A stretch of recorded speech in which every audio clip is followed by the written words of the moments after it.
hablar mucho en los próximos días, semanas y meses.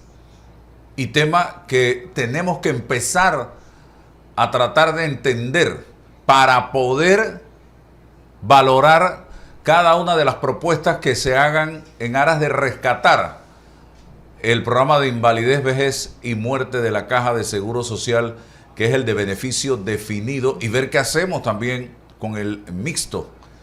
Y como el profesor Bustamante es eso, es un docente, queremos precisamente que nos ilustre un poco en torno a la situación actual hoy de la Caja de Seguro Social. Se acabaron los recursos para pagar las jubilaciones, es lo que he estado viendo en las últimas publicaciones del diario La Prensa. Señor Bustamante, cuéntenos.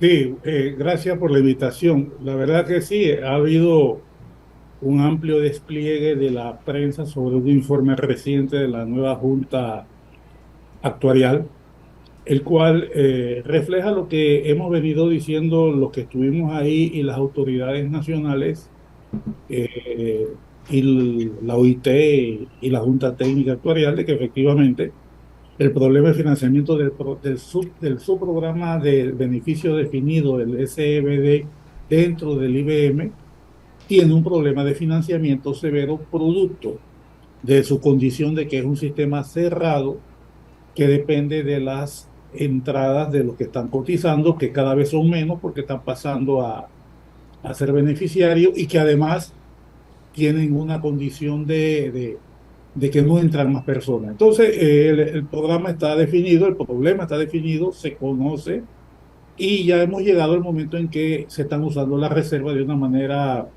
amplia para poder atender las pensiones. Eso está claro, eso no es nada nuevo bajo el sol, eso se sabía. Ha llegado el momento en el cual el gobierno tiene que tomar acciones, y dado que es un problema nacional. Y por otro lado, también es importante dejar esto. Yo creo que la población en general es consciente o aspira que es el problema, su pensión va a seguir llegando. Y yo creo que la población no es un problema que refleje, porque no ha sentido en ningún momento que el dinero no le ha llegado. Entonces lo ve como que una cosa que eso lo van a resolver. Yo creo que esa es la actitud.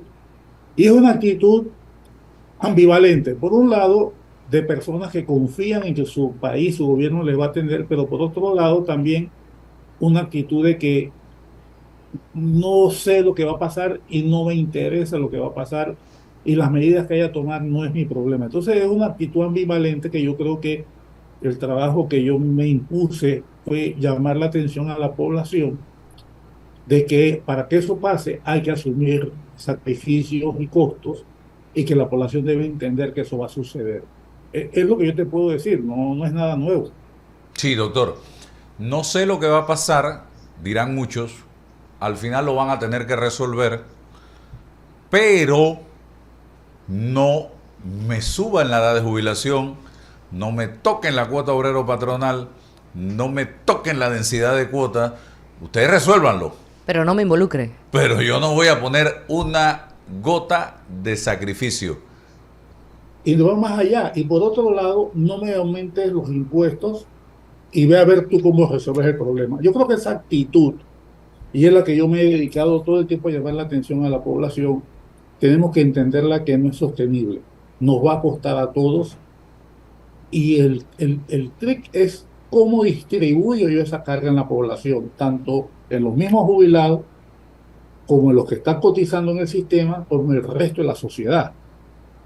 Ese es el tema que yo creo que nadie ha querido abordar, pero inclusive ese tema, como la población asume que el gobierno lo va a atender, no notas tantos reclamos, sino que los reclamos de la población, y justificados, te entiendo que muchos justificados, es de que la atención médica no es buena, que los medicamentos no están, que los laboratorios, los resultados de los exámenes que demoran mucho. Entonces, hay una sensación de inmediatez en cuanto a la atención de la salud, que tampoco ha sido atendido. Entonces tenemos la situación de que la población, no importa lo que la caja haga, no se siente satisfecha. Entonces, en esa condición es muy difícil también decirle a la población, ¿sabes qué?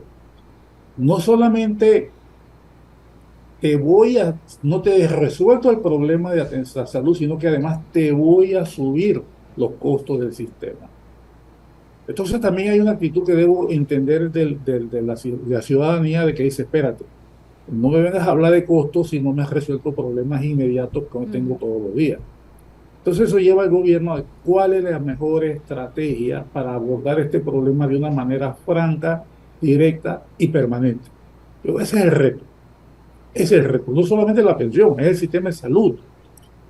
Y es un problema mucho mayor de lo que nosotros estamos viendo en este momento.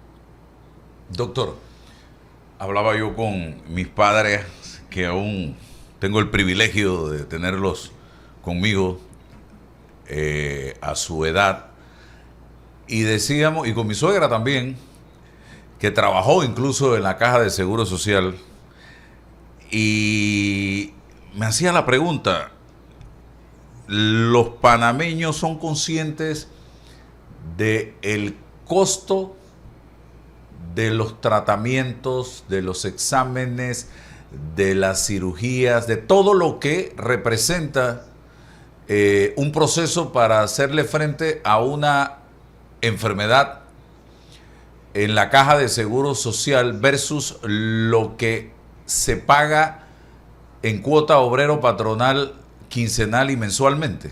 ¿Tenemos conciencia de que, por ejemplo, un tratamiento contra el cáncer, lo que cuesta, un tratamiento por un tema renal, del corazón, hipertensión, en fin, lo que eso cuesta versus lo que nosotros aportamos en la Caja de Seguro Social? Por supuesto que no, y a eso me refiero. Las personas sienten que no hay calidad, y es más, las personas te dicen a ti, yo pagué por anticipado el servicio de salud y no me lo están prestando. Entonces, cuando tú le dices a la persona, mira, te tengo una mala noticia, de lo que tú estás aportando, el 9,75 que tú aportas, solamente el 0,5% de lo que tú aportas de tu sueldo va a salud. No obstante, de la cuota, el 22% que se paga de la cuota, el 8,5% va a salud. El otro 8% que va a salud sale de la cuota patronal. Quienes realmente mantienen el sistema de salud que presta la Caja del Seguro Social son las empresas formales. Y eso nos empuja necesariamente a evaluar una situación nueva que estamos viviendo en todo el mundo.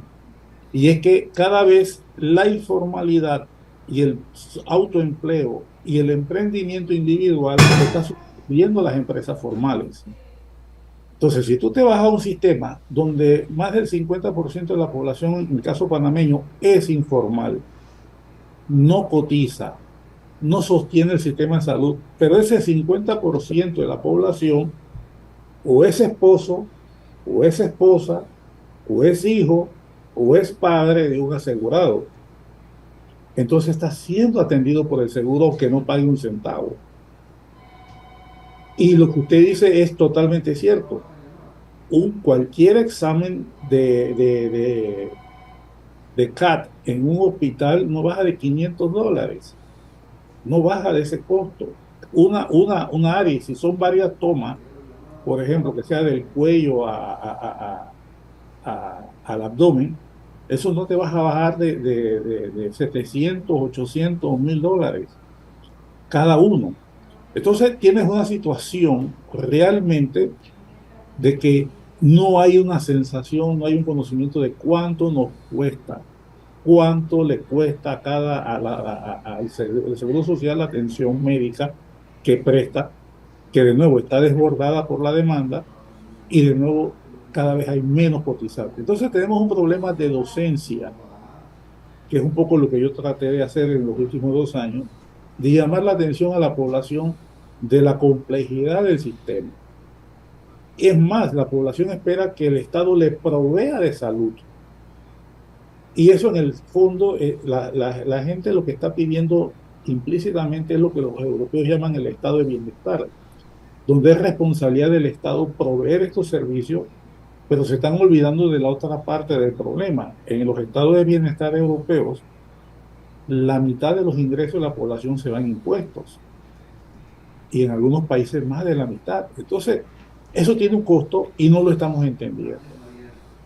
Y esa es una de las cosas que tenemos que hablar y tenemos que transparentar para que la población asuma que nos va a costar a todos mantener ese sistema y mucho más si queremos evolucionar a un sistema de cobertura universal.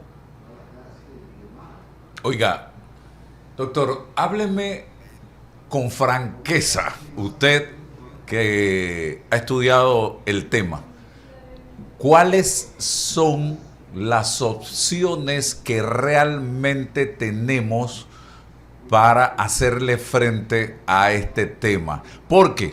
Porque mucha gente dice, no me toquen esto, hagan aquello. El otro dice, con aquello no alcanza, hay que usar todas estas herramientas. Pero es que nosotros, primero que todo, somos un país con recursos limitados. Nosotros no tenemos esa gran industria, no tenemos una máquina de hacer dinero, no tenemos minas de oro.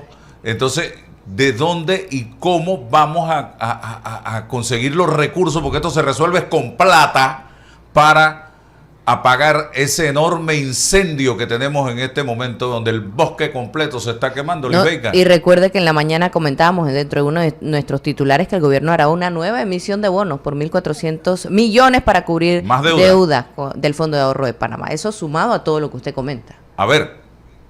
Sí, yo creo que estamos llegando al medio del asunto. Yo he venido sosteniendo en todo momento que es inevitable que lleguemos a una revisión de las medidas paramétricas. Pero al mismo tiempo digo que la solución del problema no es suficiente. Es necesario, pero no es suficiente las medidas paramétricas. Hay que meter dinero fresco en el sistema. Y es muy sencillo. La razón por la cual esto es así es porque, ya lo dijimos, si cada vez hay menos cotizantes en el sistema de beneficio definido que pasan a ser beneficiarios, no hay manera que el sistema pueda ser autosostenible. Está el sistema mixto, que es un sistema de capitalización individual que fue ampliamente debatido y objetado por un sector de la sociedad, porque estaba poniendo la responsabilidad de esto en la persona que se beneficia. Es un sistema, el sistema insostenible por la siguiente razón. Si usted, todo lo que usted cotiza en toda su vida, y voy a hablar mi ejemplo, yo tengo 30 años de cotización, más allá de los 20 que piden, 30 o 35 años tengo. Con salarios crecientes en el tiempo. Lo que yo coticé, más el rendimiento de un 3% de todo eso que yo coticé en toda esa vida laboral, solo cubre 8 años de pensión. Te jubilas a los 62 y te cubre hasta los 70 años. Todas las personas que tenemos más de 70 años estamos siendo subsidiados por más allá de lo que nosotros pusimos en nuestro mundo. Entonces, eso es insostenible. Si no hay quien ponga el dinero, pues va a faltar. Entonces, las medidas paramétricas son necesarias. ¿Por qué? Porque la gente está viviendo más. Todos estamos viviendo más. Y estamos viviendo más productivamente. No es que estás echado ahí. Hay gente que se jubila y sigue trabajando. ¿Ves? Entonces, la gente vive más, mucho más de lo que se estimó en un momento. Ya eso es una condición. El otro es que la tasa de crecimiento de la población se ha estabilizado y tiende hacia la baja. 1 algo por ciento de crecimiento neto. Y donde está creciendo la población es justamente los sectores más carenciados que no son aportantes del sistema, sino que dependen de la atención del Estado, que son los sectores más vulnerables, las comunidades indígenas, los sectores más pobres, que no se insertan al mercado formal y que no aportan. Entonces, esas condiciones biomédicas, biológicas, de edad y de que la gente vive más y que cada vez crece menos y de que además nuestro sistema obliga a replantear el tema de las pensiones, de las medidas paramétricas. Ese es un punto. El otro punto es la tasa de reemplazo, que es lo que me da el seguro cuando yo me jubilo. Actualmente te reconoce 60% de lo que tú aportas. Y la lógica es la siguiente. Cuando tú llegas a los 62 años, se asume que ya tienes casa o ya tienes un modo de cómo vivir, ya no tienes hijos que mantener, ya no tienes escuelas que pagar, pero eso no es cierto. Tú ves que ahora mismo, de 2 años o más, que sigue teniendo hijos, o peor, que queda criando nietos o ayudando a los hijos, de manera tal de que la pensión se queda. Y si ponemos que la mayoría de las personas que están en ese rango son gente que se jubiló antes del 2009, que son personas que tenían bajos salarios, pues obviamente tienen una pensión baja. Entonces tienes un sistema de que inevitablemente hay que tomar las medidas paramétricas. El tema es cuándo la vas a tomar y cómo la vas a pagar. Yo opino, mi opinión personal, antes que me la preguntes, es que nosotros tenemos que ofrecerle a la sociedad una solución de los problemas que enfrenta inmediatamente, que son el tema de la calidad de la atención médica, el tema de la provisión de los medicamentos y un plan de reforma de las medidas paramétricas que van a entrar en funcionamiento en el tiempo, no inmediatamente. Tú no le puedes decir a una persona que hoy tiene 60 años, que aspira a jubilarse en 2 años, que tiene que esperar 5 años. No te lo va a aceptar. No hay manera que te lo acepte. Pero si tú le dices que a medida que vayan a jubilarse, a partir de, digamos, el año 2027, se va sumando un año, las personas empiezan a entender que eso está en el futuro y me tengo que quedar un año más, me tengo que quedar un año más. Y lo vas estirando lentamente, pero tomaste la decisión de ajustar el tema de la edad. Ese es un punto. El otro punto que tú tienes que afrontar con la población es el costo del sistema. ¿Tiene sentido de que el sistema cubra totalmente a todos los dependientes de un trabajador cuando ese trabajador va a buscar atención médica, no la encuentra? Porque los cupos están llenos por sus propios beneficiarios? Esa es la realidad. Vete a los hospitales, vete a las policlínicas y tú vas a encontrar que el grueso de la población que está atendiéndose no son trabajadores activos. ¿Por qué? Porque el trabajador activo solo va al sistema cuando está enfermo. No hay la medicina preventiva. Una de las cosas que nosotros quisimos plantear en el momento cuando estábamos y el doctor Lau estaba muy interesado en que lo hiciéramos era ir a los centros de trabajo y hacer labor de medicina preventiva. Que el trabajador fuera sometido a exámenes y a pruebas, no cuando estaba enfermo, sino antes de enfermarse. De manera tal de que él no llegara a estar enfermo porque se seca la fuente de mantenimiento de esa familia y la persona lo trabaja. Eso no se pudo hacer, nos cayó la pandemia, pues se tuvo que posponer. Pero es inevitable que también haya cambios en el enfoque en la provisión de los servicios de salud. Tiene que ser más preventivo y además también tenemos que admitirlo, de alguna manera a mayores beneficiarios tiene que haber más responsabilidad del trabajador en cuanto al costo de la atención de esa población. Entonces yo diría que esos serían los caminos, sí, hablando descarnadamente, eso es lo que hay. Hay que hacer reformas muy profundas, hay que cambiar la gobernanza de la institución, hay que cambiar la ley, las restricciones, y yo inclusive voy más allá, yo crearía dos sistemas, un sistema de salud universal y un sistema de financiamiento y de gestión de pensiones, separados ambos sistemas, con sus propias direcciones, con juntas directivas, con las competencias para atender ese tipo de especialidades. Pues son dos especialidades muy distintas, que están manejadas por una junta directiva que muchas veces no tiene, en la mayoría de los casos, la capacidad de manejar ambos temas. Esa es un poco mi visión de la situación, don Álvaro. Los que estamos quizás más preocupados por este asunto somos los que estamos en camino de jubilarnos. En el caso mío, yo tengo 57 años. Esa fórmula suya no me ha gustado mucho del 27. Porque a mí me toca en el 29. Pero bueno, son los sacrificios que habrá que hacer. Así es. Y los que ya están jubilados también. Pero veo en la juventud, aquí yo tengo, por ejemplo, a mi lado a Lisbeica, que está en el sistema mixto. veo a mis hijos que van a entrar, que están trabajando en el sistema mixto, pero ellos no tienen la más remota de las ideas de cómo va a ser eso cuando les toque jubilarse. Y esa va a ser otra bomba de tiempo si no se preparan realmente, como usted plantea, sabiendo de que va a llegar un momento en que van a tener que recibir lo que aportaron. ¿No es así, don Francisco? Sí, hay una forma, el mixto tiene una forma interesante y por eso se llama mixto. Cuando se hizo la reforma, allá por el año 2005, el salario promedio estaba alrededor de $500 y la pensión promedio estaba alrededor de $300. ¿Qué hace el mixto? El mixto de una manera muy creativa dice, bueno, vamos a hacer lo siguiente. Una persona que gane 1.000 balboas, los primeros 500 balboas van a tener un componente del 60% de lo pagado. Es decir, los primeros 500 dólares pagados en los 10 mejores años del trabajador tiene una pensión del 60%, que equivale a $300 de pensión. O sea, el sistema en el mixto ya tú tienes garantizado el mínimo que el sistema viejo en el 2005 le daba a la población. Esa es la figura, ¿eh? Entonces dice, no, te voy a garantizar que lo que se estaba dando se te va a dar en el nuevo. La diferencia, ¿dónde viene?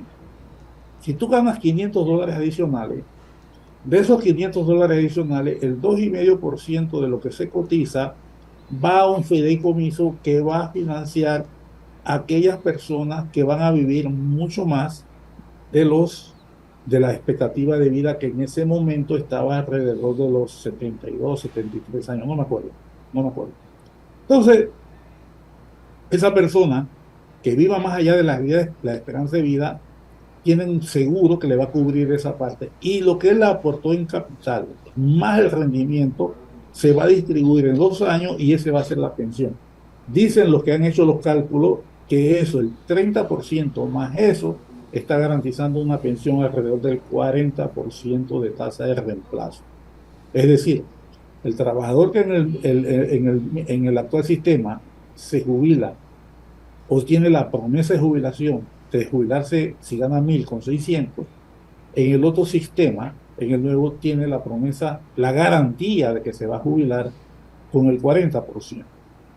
En el primer caso es una promesa que el Estado, que no se puede cumplir a menos que el Estado, la sociedad ponga dinero. En el segundo evento el trabajador va a generarlo. Y aquí viene lo interesante del mixto. Si el trabajador quiere ganar más plata, él tiene varias opciones. Una es que trabaje más años. Y como la esperanza de vida ha aumentado, pues él puede perfectamente trabajar más años y mejora su pensión. Esa es una. La segunda es que él puede aumentar su cotización. Para eso hay que reformar la ley o crear un depósito en un fondo privado. Y aquí vienen los problemas.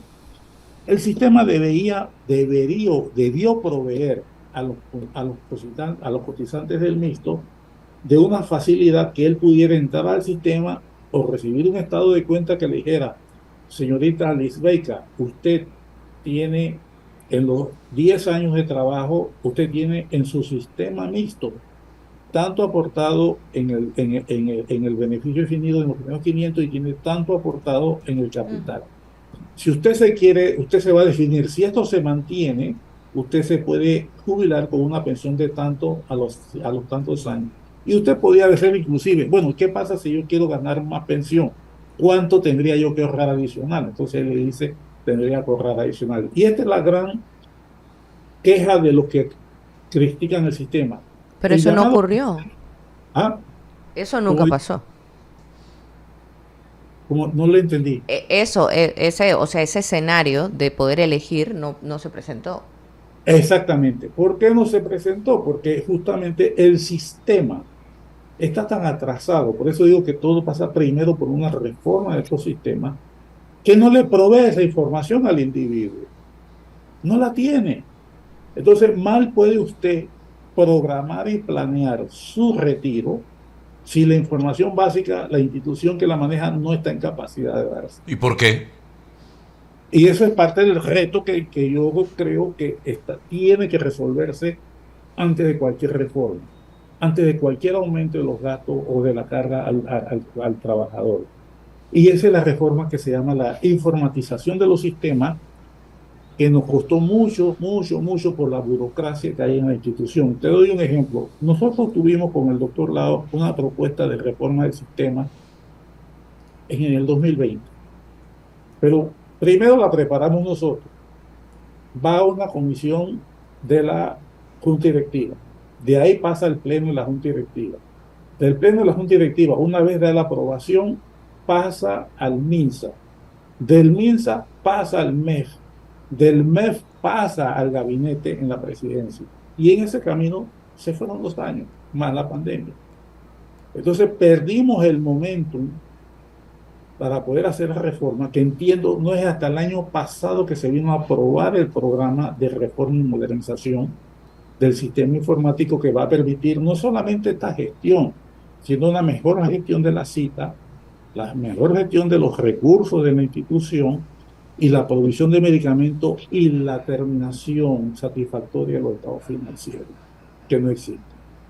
Como ves, es un trabajo complejo que tiene muchas aristas, que tiene muchos aspectos que atender, hay muchas reformas legales que implementar en un ambiente donde la institución, el que la ve el volumen dice tiene mucha plata, pero cuando entra a ver las debilidades que tiene estructuralmente en su organización y funcionamiento, la hacen ineficiente en los servicios que presta, tanto de salud como en la calidad de la información a los asegurados y a los futuros pensionados. Esa es la realidad. Muchas preguntas por aquí. El tema está interesantísimo. Profesor, una es el tema de que aquí hay jubilados cobrando $75 por quincena. Sí, es cierto, es cierto. Ahí hay de todo. Primero que nada, te voy a decir una cosa que va a pasar.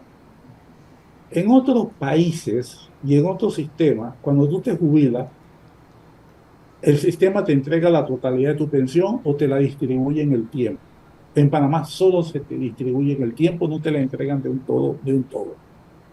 ¿Qué sucede con muchos jubilados? Se dieron cuenta las financieras y las personas van y venden la jubilación a un descuento altísimo y recibe un trabajador, por ejemplo, de $600 mensuales o $600 de pensión, recibe de golpe $30,000, $40,000. Una cantidad de dinero que en su vida ha manejado y se vuelve loco.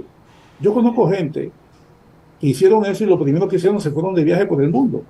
Conozco personas allegadas a mí que hicieron eso. Wow. Obviamente, cuando vuelve y la pensión que llegó de 600 quedó en 200, no le alcanza. Ese es un caso. Te voy a contar otro caso. Esto me pasó en una provincia. Llega un señor y me comienza a reclamar que él solamente cobra 125 o $75 por quincena, en el caso que pone. Digo, esto no puede ser. El tipo estaba mejor vestido que yo. Los lentes combinados con la cinta del teléfono y con el cinturón y los zapatos.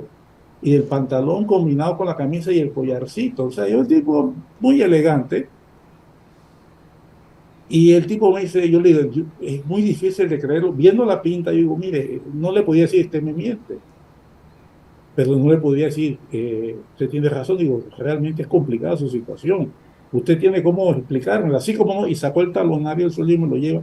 El tipo ganaba $300 o 400, $500 por mes, pero solamente recibía 150. Yo le pregunto, oiga, pero usted aquí gana más de lo que me está diciendo. Me dice, bueno, el resto son pensiones alimenticias que tengo que pagar. Entonces yo digo, hay gente que compromete su pensión y que mantiene estándares de gasto y comprometen la misma de manera tal que efectivamente lo que reciben es poco. Y hay un segmento de población que sí gana muy poco, que recibe muy poco, y que tengo una noticia que puede ser, son las personas más viejas, porque son los salarios más bajos que había cuando se jubilaron. Inevitablemente este grupo de personas debería tender a disminuir en el tiempo. Lo que yo no entiendo es que aumenta. Y si aumenta, la única explicación que yo tengo es que son personas que están vendiendo su pensión por anticipado y después, obviamente, lo que reciben no les alcanza para cubrir los gastos. Ante Es... esta situación, yo quise hacer un programa de préstamo a los trabajadores jubilados. Quise crear un fondo dentro de los bancos con los que trabajamos y no hubo mucha receptividad. Por eso una de las cosas que yo hablaba que tendríamos que hacer era crear un banco de los trabajadores, y por eso yo hablaba de que compráramos la caja de ahorros por $1, de manera tal de que pudiéramos administrar un programa de crédito a los trabajadores, a los pensionados, mucho más acorde a sus capacidades y sin esas exageraciones que hay en el sistema.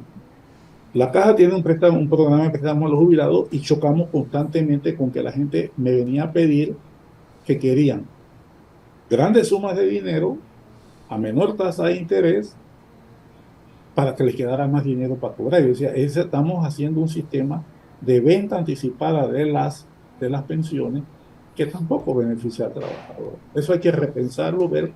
Yo creo que es una buena idea venderlo, pero con un descuento razonable. Y tendríamos que hacer un poco de docencia para que los jubilados entiendan su nueva situación. Cuando yo salí del BID, 3 años antes de la jubilación, a nosotros se nos daba un seminario de cómo vivir tu pensión. Y te daban los distintos escenarios de cómo tú tenías que adaptarte a los nuevos ingresos que tú ibas a tener. Yo creo que esa es una de las tareas que nosotros no estamos cumpliendo, es la educación al futuro pensionado de cómo administrarse cuando llega a la edad de retiro. Esa es otra tarea que hay que hacer definitivamente y que fallamos. Profesor, ¿cómo hacemos con los funcionarios o los servidores públicos que se jubilan, pero siguen laborando en el Estado y cobrando la jubilación y cobrando el salario en el Estado? No me refiero a los del sector privado porque eso ya es otra cosa. Fíjate que no son tantos, ni tampoco son los que menos ganan. Lo que yo he dicho en otras ocasiones. Los trabajadores que se quedan trabajando con la jubilación, en su gran mayoría, corresponden a los estratos de más altos ingresos. Los trabajadores de abajo, que son los que yo digo los chatarreados por la vida, y lo digo con todo el respeto, que la vida los ha golpeado, esos cogen su pensión y se van, salen. Los que están mejor, los que están en oficina, los que son profesionales, los que son personas que tienen un trabajo menos desgastante, esos son los que se van quedando. Y te cuento más, en el caso del Seguro Social, si el Seguro Social le dijera a todos los jubilados que están ahí que se tienen que ir, tendríamos una crisis más de la que tenemos de especialistas.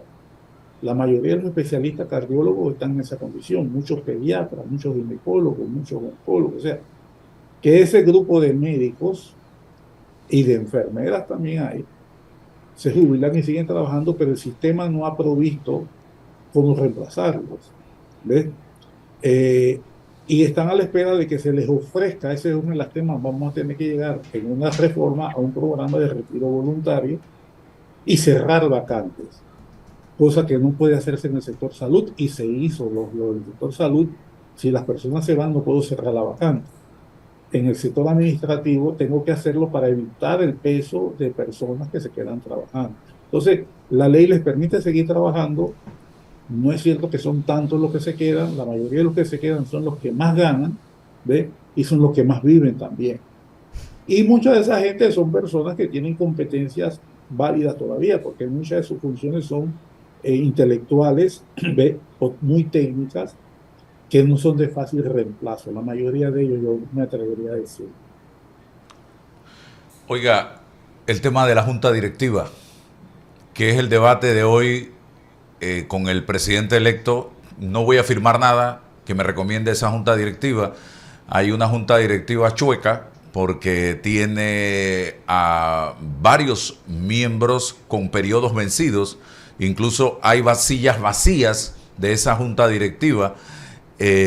¿Cómo darle legitimidad al proceso de selección del nuevo director de la Caja de Seguro Social en medio de este debate? Uno, y dos, ¿qué necesita el seguro? ¿Un médico o un administrador? Parando duro. Está ahí parando duro. Vamos para allá. Mira, en primer lugar, la Junta no está chueca. Sí hay un problema digamos, de legitimidad, pero no de legalidad. Los 5 representantes que tienen periodos vencidos debieron haber sido reemplazados oportunamente. No se hizo. Y ese no se hizo puede tener varias causas. Uno, porque los gremios no mandaron las ternas a tiempo. Dos, porque ¿cómo se ponen los grupos? Cada miembro representado en la Junta tiene que mandar, cada organismo que tiene miembros, manda una terna y de ahí el Ejecutivo escoge y de ahí va a la Asamblea. Entonces, uno, o los gremios no mandaron, es una opción, o los gremios mandaron y el Ejecutivo se sentó en las nominaciones, o al Ejecutivo no le gustaron los candidatos y dejó estos en el tiempo esperando de que más adelante pudiera haber un cambio de candidato. Puede ser alguno de esos escenarios, no sé cuál sería, no tengo la menor idea de lo que sucedió. Mientras no estén reemplazados, ellos no pueden abandonar el puesto. Así que ellos tienen toda la legalidad para estar sentados ahí. Nos guste o no nos guste, esa es la ley. La ley es dura, pero es la ley. Es segundo. En segundo lugar, las ternas, para ser miembro de la terna que se recomienda al Ejecutivo, tiene que tener 8 votos. No hay manera que eso se pueda cumplir en las actuales circunstancias. ¿Por qué? Porque hay 10 directores. Por ley, 2 tienen que salir, que son las nuevas autoridades que pasan a ser el director general de ingresos y el viceministro de Obras Públicas, van quedando 8. De los 8, 2 son nominados por el Estado, que son los representantes de los nuevos ministros, y quedan 6. Aunque los 6 votaran en plancha por una terna, la ley dice que tienen que ser 8 votos. No hay manera que ellos puedan aprobar una terna que puedan mandarle al Ejecutivo. Entonces lo que cabe en esa instancia es, tienen que hacer el proceso, sabiendo que no van a poder elegirlo, y mandarle el paquete completo al Ejecutivo, que tiene un mes para hacer las entrevistas, para hacer las evaluaciones, para hacer todo el trabajo, escoger el candidato y remitirlo a la Asamblea a más tardar en agosto, septiembre, de tal manera que la persona el 1 de octubre ya esté debidamente posesionada para hacerse cargo del puesto. Entonces, no veo tanto problema en cuanto a eso. Son legales, no tienen los votos y tenían que hacer el proceso porque la ley les obliga a hacer el proceso. ¿Qué es lo que yo rescato de esta situación? Y lo quiero decir con toda la sinceridad. Ante la ausencia de liderazgo de los últimos 3 años del Ejecutivo frente al problema, la posición del presidente cuando dice, voy a hacerlo, no me van a imponer y vamos a tocar el tema, él está haciendo dos cosas. Uno, cumpliendo una promesa electoral que él hizo, que él iba a tomar eso, y 2, está dando la cara y asumiendo el Ejecutivo la responsabilidad de un problema nacional, cosa que los 3 anteriores evitaron de todas maneras. Entonces eso es lo que yo rescato, una definición del Ejecutivo que voy a enfrentar el problema y una condición de que la Junta Directiva no tiene condiciones materiales de poner e imponer. Lo que tiene que haber es que haya muy buenos candidatos, gente que realmente tenga las competencias para hacerlo. Y la segunda parte que dice, esto yo se lo he dicho, yo hablé con 4 candidatos, incluido el presidente electo en la etapa previa, porque tuvieron la gentileza de invitarme a conversar y lo hice con la mayor transparencia. Yo creo que el equipo directivo de la Caja del Seguro Social, mientras esté la actual ley, requiere esa combinación, requiere un médico con capacidades administrativas probadas, de manejo de recursos humanos y de ese gremio que es particularmente muy especial. Ellos son, y tienen razón, ellos salvan vidas, ellos tienen una tremenda responsabilidad y son conscientes de eso. Alguien que tenga la capacidad de gestionar ese grupo, y por otro lado necesitas a alguien que tenga las competencias administrativas y financieras para ver el resto de la institución. En una reforma, antes de llegar a la separación de los sistemas, como yo creo que es la solución de largo plazo, yo consideraría un director general que puede ser cualquier especialidad, un subdirector general médico, que vea toda la parte de la atención médica y un subdirector financiero administrativo, y así tiene mayor capacidad de gestión. La estructura actual, tú puedes poner al gerente de la Coca-Cola, al gerente de Bloomberg, al gerente de JP Morgan, al que tú quieras, y los resultados que deje van a ser muy mediocres porque la estructura operativa de la institución no es suficientemente flexible para hacer un trabajo. Además, las normativas internas, laborales, legales y demás, es muy difícil que tú puedas lograr en corto tiempo cambios significativos. Esa es mi opinión. Doctor, ¿qué reformas puntuales usted propondría realizarles a la ley como importantes, necesarias y urgentes? En cuanto a la gobernanza, yo pondría mayores requisitos para ser miembro de la Junta Directiva. En la actualidad, cualquiera puede ser miembro de la Junta Directiva después que no tenga 35 años, goce sus derechos políticos y civiles, que no haya sido declarado en quiebra, lo que cualquier ciudadano de a pie, tal vez usted no por la edad, puede cumplir. ¿Ve? Cualquiera. Y que preferiblemente tenga educación superior. ¿Ve? Ojo, que la educación superior es necesaria, pero no es suficiente. Hay que tener criterio y sentido común para después. Entonces, ese sería el primero, elevar los requerimientos de quién debe tener eso. En segundo lugar, yo tendría que cambiar la gobernanza. La ley, como sea, está escrita y está interpretada, es que la Junta Directiva supervisa las operaciones, las actividades de la administración. Y eso ha llevado a que permanentemente tú vas a encontrar directores dentro de la caja, por las condiciones de trabajo que están metiéndose en todos los lugares, en todos los sistemas, en la parte operativa. Son tribunal de segunda instancia, o sí, penúltima instancia en temas laborales, lo cual le quita mucho tiempo.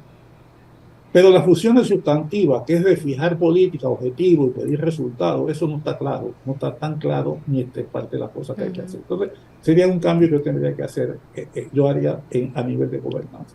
En segundo lugar, yo le daría más poder al director ejecutivo, al director general.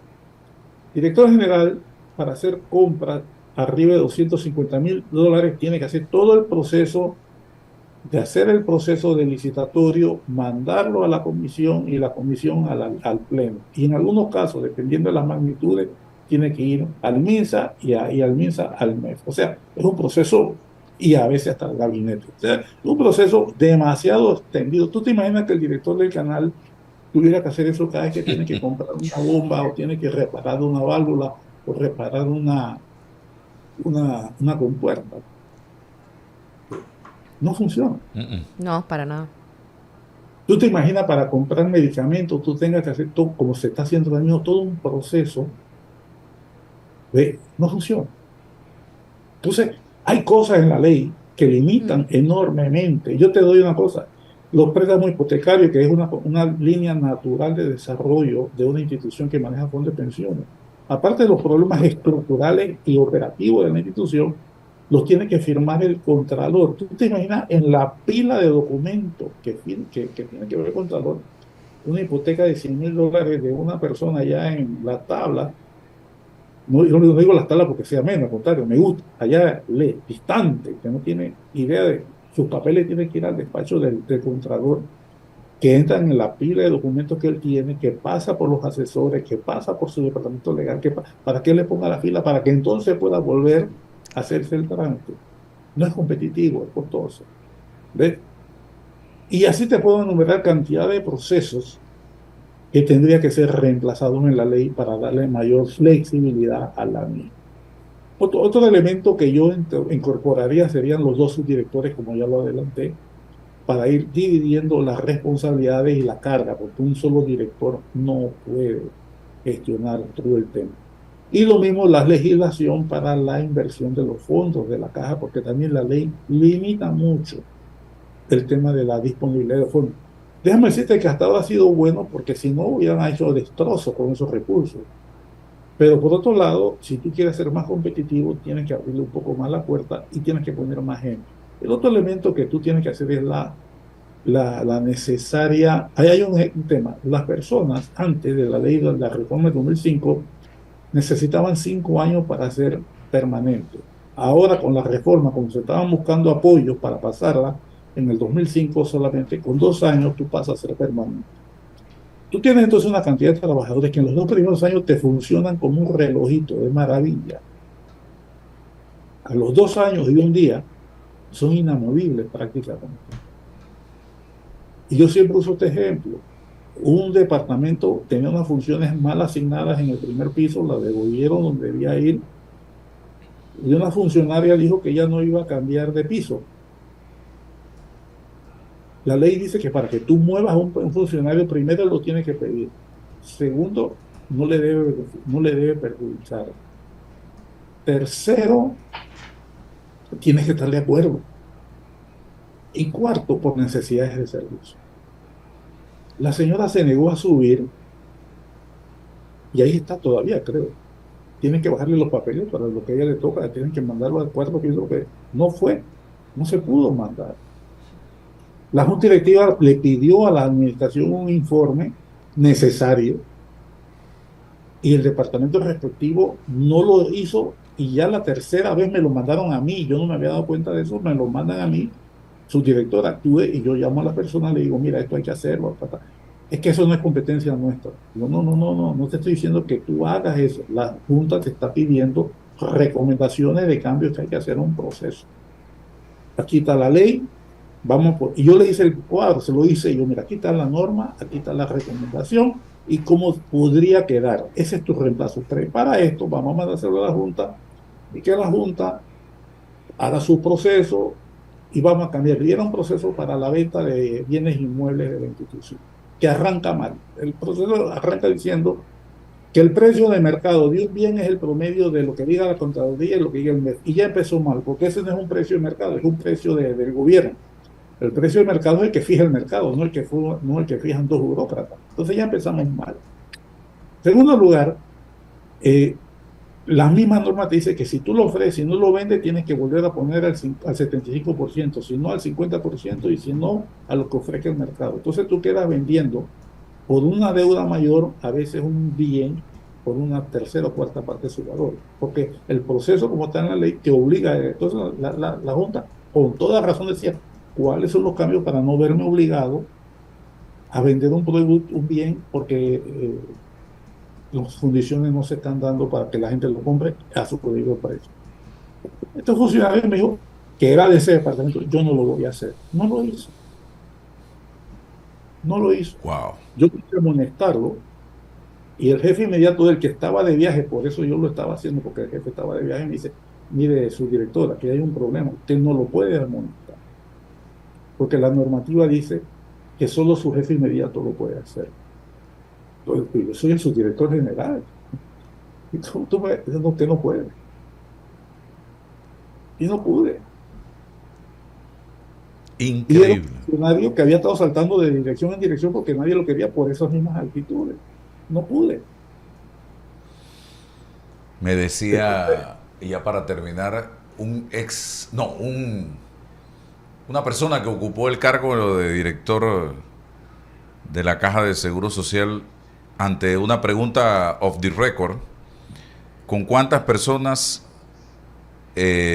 pudiera administrativamente funcionar, no del tema de salud, la Caja de Seguro Social? Y me dijo, fácil, con el 50% de la gente que está nombrada en la caja.